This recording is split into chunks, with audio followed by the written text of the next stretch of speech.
Muy buenas tardes, se les damos la bienvenida a esta nueva edición de 24 horas a la hora. Bueno, queremos partir con un tema bien importante que tiene que ver con la salud de los chilenos, porque un hospital público está probando una vacuna para tratar las infecciones urinarias. Esto busca reducir el uso de antibióticos y para profundizar sobre este tema, estamos a esta hora con el doctor Cristian Hausmann, urólogo del Hospital San Juan de Dios y Clínica Dávila. ¿Cómo está, doctor? Muy bien, gracias, Pamela. Muchas gracias por la invitación. Contento de estar aquí con ustedes y hablar de un tema tan importante como las infecciones urinarias. Sí, eso es bien importante porque ¿cuántas mujeres no han tenido, principalmente mujeres, también hombres, pero principalmente mujeres, infecciones urinarias que tienen una serie de consecuencias? Y la verdad es que para tratarlos siempre hay que tomarse una especie de cóctel de antibióticos. De todas maneras, mira, a ver, el concepto de infección urinaria parte, ¿no es cierto?, de este cuadro que alguna vez acá en el estudio o algún pariente cercano o amigo ha sufrido, ¿no es cierto?, que es esta sensación de dolor en la vejiga producto de una infección por bacterias que muchas veces son una colonización que viene del intestino o de la piel. Se produce una infección, una multiplicación en la bacteria y eso después inflama la vejiga y produce los síntomas. Entonces, claro, cuando uno tiene el concepto de una infección urinaria aguda, el tratamiento efectivamente es el uso de antibióticos por unos 5 o 7 días hasta que este cuadro remite, ¿no es cierto?, y en un periodo corto.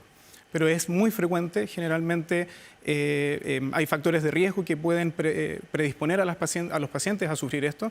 Y en general uno habla más de mujeres porque son las pacientes que más frecuentemente van a sufrir estas enfermedades. ¿Eso por qué, doctor? ¿Por qué las mujeres? Se dice que más o menos un 50 o un 60% de todas las mujeres va a tener por lo menos un episodio en su vida de infección urinaria.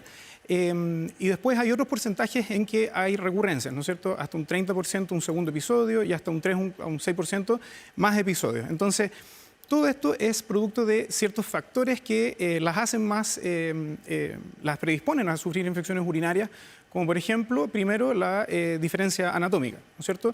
Las mujeres tienen un aparato genitourinario diferente al hombre, tienen una uretra más corta, de 4 centímetros, está dentro del introito vaginal, que es una zona de la vagina donde hay altas cargas bacterianas, y está muy cerca del ano, ¿no es cierto?, que es una zona que concentra una gran cantidad de bacterias.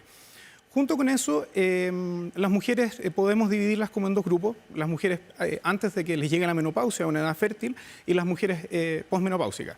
En general, las mujeres premenopáusicas, los factores de riesgo más importantes, podemos, por ejemplo, partir de algo genético. Se sabe que pacientes que su madre sufría de infecciones urinarias, eso la pone en mayor riesgo de ella tener también o padecer de infecciones urinarias durante su vida. También si esta misma paciente tuvo una infección urinaria en la infancia, sobre todo si el primer episodio fue antes de los 15 años, la pone en mayor riesgo.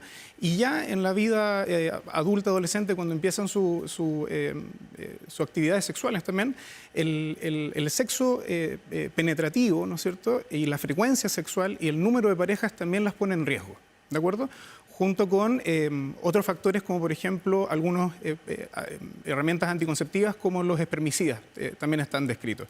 Y doctor, por ejemplo, ¿no ir al baño frecuentemente? Por supuesto que sí, o sea, es típico que la paciente tú le vas preguntando ya, pero cuénteme un poco cuáles son sus actividades diarias. Son pacientes que en general consumen poco líquido, menos de 1 litro al día, a veces aguantan mucho entre periodos de ir a orinar a la otra micción en el fondo. Tienes ejemplos de profesiones que te amarran en un lugar y no puedes ir al baño, como por ejemplo mujeres que atienden tiendas, mujeres que están en la caja de los supermercados, que les tienen prohibido ir al baño. Entonces, todas esas horas que pasan entre que orinaste por última vez y vas al baño de nuevo 4 o 5 horas, esa orina se estanca, ¿no es cierto?, en la vejiga y tiene más probabilidades de infectarse. También podemos mencionar pacientes, por ejemplo, que sufren de constipación crónica o de estreñimiento, que finalmente, al no tener un tránsito intestinal frecuente, juntan más heces en el colon, en el recto, y eso aumenta la cantidad de bacterias que finalmente son esas mismas que van a ir hacia la vejiga y van a infectar la orina.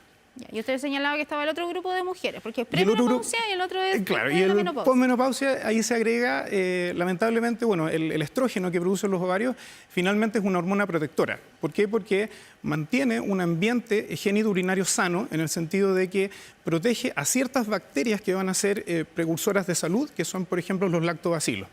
Entonces se ha visto que cuando las pacientes les llega la menopausia, bajan los estrógenos y disminuye la población del lactobacilo. Y al mismo tiempo, en el fondo, suben otras poblaciones bacterianas que son patógenas, como la Escherichia coli, la Klebsiella, y que van a colonizar esa zona y después las va a predisponer a sufrir infecciones urinarias cuando estas bacterias ascienden por el tracto urinario y llegan a la vejiga. Doctor, entonces estábamos con el tratamiento de antibiótico. Hay personas que tienen a veces 2, 3 veces al año una episodio de infección urinaria, otras la pueden tener una vez y nunca más. Exacto. La vacuna me decía usted que ya existe hace algún tiempo, pero tiene que ser recetada por un médico. Sin embargo, acá la novedad es que los hospitales públicos de a poco comienzan a aplicarla ya. Eso es entonces, hoy es solo un hospital, me decía usted, ¿verdad? Sí. Fuera de cámara cuando conversaba. Exactamente. Lo que pasa es que la vacuna finalmente es una herramienta preventiva para intentar de que esta paciente que está sufriendo episodios de infecciones urinarias a repetición, que no hemos dicho la definición, pero en el fondo una infección urinaria recurrente o a repetición es cuando una paciente ha tenido 2 episodios de infecciones urinarias en un periodo de 6 meses o 3 infecciones en un año y que cada uno de esos episodios ha sido comprobado con un urocultivo. Entonces, si una paciente califica como dentro de estos criterios, uno define paciente con infección urinaria recurrente y son esas pacientes las que se podrían beneficiar de esta prevención secundaria, ¿no es cierto? O no es un tratamiento específico para la infección, pero es para prevenir que más adelante le den más infecciones, es para reducir el número de infecciones a futuro, ¿me entiende? Entonces, claro, los estudios sobre vacunas en infecciones urinarias son antiguos, vienen de los años 80, en que ya se empezaron a probar distintas cepas de bacterias, porque esto es una inmunoterapia con bacterias, que es distinta a las típicas vacunas que uno conoce, como por ejemplo la del sarampión. Claro, no, como que las vacunas las asocia a los virus. Exacto, estas son vacunas bacterianas, entonces tienen otro sistema de presentación de antígeno, de funcionamiento. Entonces, actualmente ya hay varias vacunas, hay varias, en el fondo, formas de administración. Se pueden administrar estas bacterias inactivas vía oral por cápsulas, pueden ser sublinguales en spray, pueden ser inyecciones. Y las que tenemos en Chile y la que yo hace poco, ¿no es cierto?, es la sublingual. Entonces, claro, una paciente que yo defino una infección urinaria recurrente, le puedo indicar, ¿no es cierto?, con un recetario que se vacune contra las bacterias más frecuentemente involucradas en la infección urinaria, que esta vacuna en particular trae 4, que es el Escherichia coli, la Klebsiella, el Proteus y el enterococo. Y la idea es que cuando se vacuna, el sistema inmune empieza a responder a estas bacterias y empieza a generar las defensas necesarias para poder prevenir las próximas infecciones. ¿En qué sentido? En el sentido de que cuando a futuro, cuando ya esté vacunada la paciente, va a crecer nuevamente estas poblaciones bacterianas en la vejiga y rápidamente el sistema inmune las va a detectar y las va a atacar antes de que se produzca la inflamación, que es cuando las bacterias en el fondo que están flotando en la orina deciden adherirse o pegarse a la pared de la vejiga y ahí se produce la inflamación, que es la que finalmente produce los síntomas. Por lo tanto, es un tratamiento preventivo. Eso, entonces no evita que uno pueda contagiarse, adquirir, que crezca la bacteria, digamos, pero sí que se desarrolle la enfermedad que es la infección urinaria. Claro, en el fondo previene, el resultado de esto es reducir el número de infecciones urinarias posterior a la vacunación. Te pongo un ejemplo. Si yo tengo una paciente que hasta hace un año tuvo 6 episodios de infección urinaria, todas tratadas con su respectivo antibiótico, etcétera, y podemos entrar un poco a hablar después del antibiótico. Cuando yo la vacuno, observo, ¿no es cierto?, qué es lo que va a pasar con esa paciente en el año siguiente a la vacuna. Entonces, por ejemplo, en ese caso de las 6 infecciones urinarias, ahora nos podemos dar cuenta que esa persona o esa paciente tuvo una infección urinaria o tuvo 2 infecciones urinarias, pero no 6. Por lo tanto, ese es el objetivo. En el fondo es reducir el número de infecciones urinarias, reducir el uso de antibióticos y que va de la mano con mejorar la calidad de vida de la paciente, porque son pacientes que constantemente están con molestias, constantemente están usando antibióticos, los antibióticos tienen efectos adversos, que es lo que estábamos conversando anteriormente, fuera de cámara, y esa es la idea, en el fondo. Esta que es sublingual es la más efectiva, porque usted dice que había otra en cápsula y hace rato se está estudiando, pero esta vendría siendo quizás la mejor, la última que ha salido. Hay diferentes estudios con distintas, en el fondo, tasas de éxito. hay unas que hablan del 60% de reducción, 70% de reducción, pero la gracia de la vacuna que llegó ahora a Chile es que es fácil de utilizar, porque en el fondo es un spray que te pones debajo de la lengua, tienen menos efectos adversos gástricos, porque como se absorbe a nivel de la mucosa oral, no pasa por el tracto digestivo, entonces evitas los efectos adversos sistémicos que podría tener. Entonces, en general, como tasa de efectividad son parecidas, pero esta tiene la particularidad de que, claro, tienes estudios científicos que la apoyan, hablan más o menos de los porcentajes de reducción, pero la forma de administración es lo novedoso también. ¿Y por cuánto tiempo se administra? Esta vacuna se administra, bueno, vienen unas botellitas, ¿no es cierto?, con un líquido, y ese líquido va a tener las 4 bacterias que nombramos, que vienen inactivas o vienen muertas. Estas se guardan en el refrigerador y la paciente todos los días en la mañana en ayuna abre el refrigerador, saca la botellita y se aplica 2 pulverizaciones debajo de la lengua y los mantiene durante 2 minutos. Y esta vacunación en general se hace durante 3 meses seguidos, en que todos los días la paciente tiene que exponer, ¿no es cierto?, la mucosa oral a este líquido que contiene las bacterias. ¿Y esto es una dosis única? Por ejemplo, a uno cuando es guagua le ponen una vacuna y esa es para siempre. Claro. Pero, por ejemplo, contra la influenza uno se tiene que vacunar todos los años.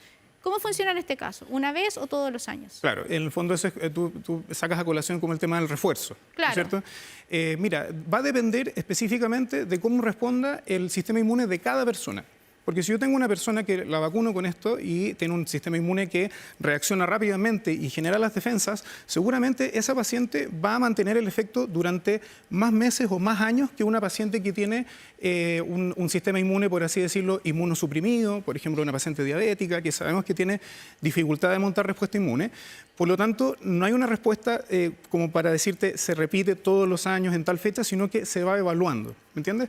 Entonces, después de la vacunación viene un periodo de observación en que yo, justamente lo que hablamos antes, vemos cuántas infecciones está teniendo la paciente en ese año o en esos 6, puede ser a 6 meses, año o año y medio, de que se vacunó. Entonces, si yo veo que la paciente lamentablemente, a pesar de la vacunación de 3 meses, está teniendo infecciones urinarias igual de forma recurrente, yo le puedo aconsejar a esa paciente que haga una nueva revacunación, que puede ser desde los 6 meses al año o al año y medio. Y se va evaluando, es algo bien dinámico en ese sentido. Doctor, usted decía que ahora podríamos decir de forma más popular lo que se hace es que son los médicos urólogos que recetan esto y la persona la tiene que comprar.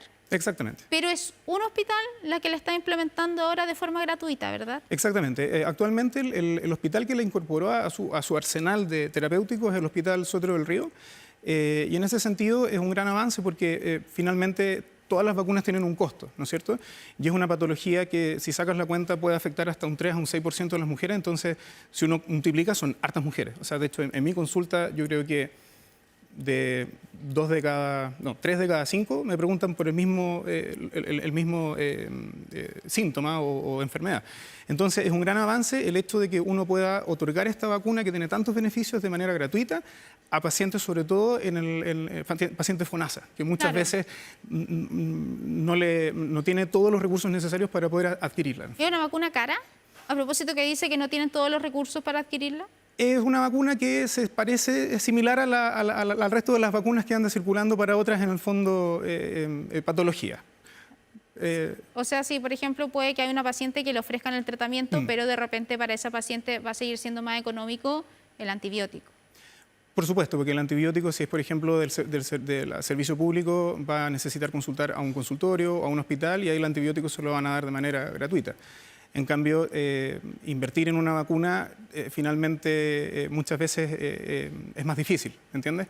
Ahora, igual si tú sacas la cuenta de todas las veces que consultan el servicio de urgencia, de todas las antibióticos que toman, a veces de la ausencia laboral que uno tiene producto de las enfermedades, invertir en una vacuna al final igual no sigue siendo, en el fondo, suma para la resta, no es tan caro como todo lo que ha venido hacia atrás, que ha gastado dinero en múltiples oportunidades en el fondo. Doctor, ¿y de qué depende de que esto se empiece a utilizar ya en todos los hospitales? En el hospital suyo, por ejemplo, en el San Juan de Dios, ¿está en implementación? O sea, ¿se va a implementar pronto? ¿Se está estudiando? Se está estudiando, estamos presentándolo, lo presentamos a Comité de Farmacias y ahora tenemos una conversación pendiente con nuestros distintos equipos del hospital para poder en el fondo ver bien cuál es la tasa de éxito para que en el fondo podamos adquirirla y poder dársela a las pacientes que necesitan este tratamiento. Entonces, ¿depende de cada hospital o es más bien un estudio que hace el servicio de salud correspondiente?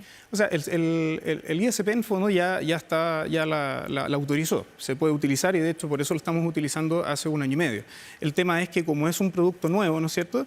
Primero, falta difusión, porque como es un producto nuevo, tanto la población, la gente, como los mismos médicos muchas veces desconocen que está esto y que uno se los puede recomendar a sus pacientes. Y aparte de la difusión, también falta, quizás falta un poco más de unificar criterios como para poder, claro, darle la importancia necesaria para que se pueda extender su indicación en los otros hospitales, en el fondo. Y lo otro también que quería decirle, doctor, es, ahora esto es más para el paciente. Generalmente las personas van a última hora. Sí. Ahí ya no hay nada que hacer. Cuando uno va a última hora no es que le vayan a inyectar una vacuna, que le vayan a proporcionar una vacuna, sino que ahí sí o sí tiene que tener el tratamiento antibiótico. Claro. Sí, lo que pasa es que cada episodio de infección urinaria, el tratamiento va a ser tomar antibióticos por 5 o 7 días hasta que en el fondo la infección cese o se resuelva. El tema es que el antibiótico también se puede utilizar y muchas veces en esta patología se utiliza de otra forma, que es la profilaxis antibiótica, que significa que para tratar de evitar que las pacientes sigan haciendo infecciones urinarias, yo puedo utilizar un antibiótico por largos periodos y de 3 formas distintas. Podría, por ejemplo, a la paciente darle una dosis de antibiótico todos los días por un periodo de 3 meses a 6 meses. Podría, por ejemplo, pacientes en que yo identifico que el factor de riesgo más importante son las relaciones sexuales, podría darle un antibiótico postcoital o posterior a la relación sexual cada vez que tiene. Y la última es que yo le doy permiso a la paciente de que ella tenga un antibiótico en su casa y cuando ella sienta molestias, se lo tome. Es como una automedicación, pero autorizada por el médico. ¿Me entiendes? Entonces, el problema de la profilaxis antibiótica viene en que va a producir dos problemas importantes. Primero, que no solamente vamos a estar matando las bacterias patógenas o que generan la infección finalmente, sino que el antibiótico va a arrasar con bacterias buenas y bacterias malas, ¿ya? Sabemos que de todas las células del cuerpo, 2/3 son bacterias y muchas de esas son buenas, nos benefician y es lo que va a formar los distintos biomas o microbiomas, ¿no es cierto? Tenemos un bioma respiratorio, bioma gastrointestinal, claro, genitourinario.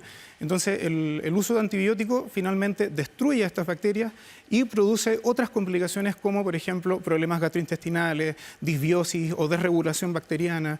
En las mismas mujeres puede producir, por ejemplo, que muera el lactobacilo, que es la bacteria que las protege, por ejemplo, y justamente al no proteger pueden venir otras bacterias o incluso hongos y sufrir de candidiasis o hongos vaginales.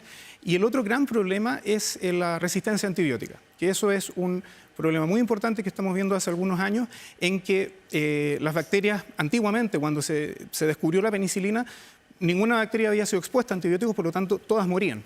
Pero con el pasar de los años y por una selección natural, hay cepas de bacterias que empiezan a sobrevivir al antibiótico debido a que incorporan mecanismos de defensa para, en el fondo, evitar que el antibiótico las mate.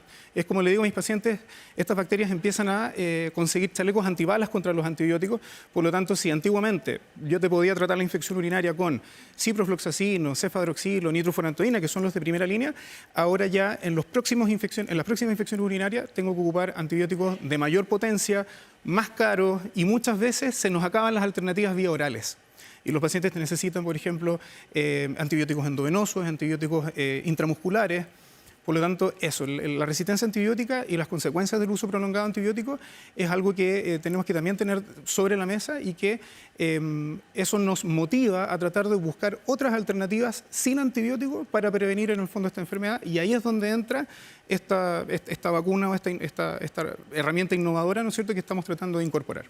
Muy bien, esperemos que se masifique luego en los hospitales públicos. Muchas gracias, doctor Christian Hausmann. Muchas gracias, Pamela, por la invitación. Del Hospital San Juan de Dios y también la Clínica Dávila. Que esté muy bien. Gracias por venir a conversar con nosotros. Muchas gracias por la invitación, Pamela. Un gusto. Igualmente.